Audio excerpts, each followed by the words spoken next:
Fetone participação na vida política sem mecanismo principal, onde promove fetone existência e público.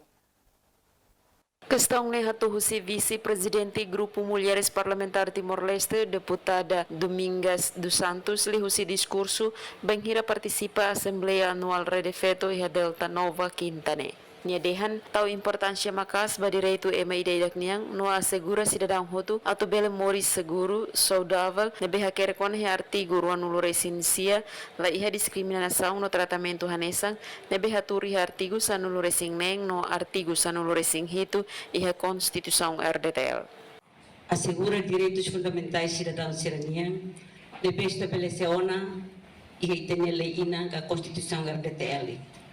A importância macas para direito e mais etnia não assegura cidadão sirahoto, a tubele mori so digno, seguro, no saudável, deve requerer com o artigo 29 sem discriminação, que tratamento deve lá nesta e aspecto saída de deve aturar o artigo 16 no 17 da Constituição RDTL. Nunemos Secretário de Estado de Igualdade no Inclusão, Maria do Rosário Fátima Correia Dehan, Igualdade de Gênero, Laos Papel Rede Feto, NGO, no Secretário de Estado de Igualdade no Inclusão Niandet, mas B, ne responsabilidade de cada ministério no órgão autônomo Sira.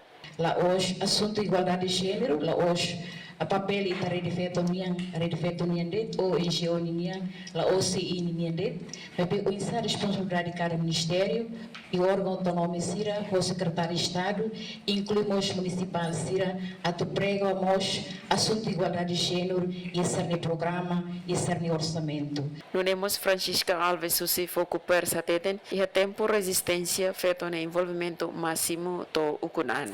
Emerenciana Pinto, STL News.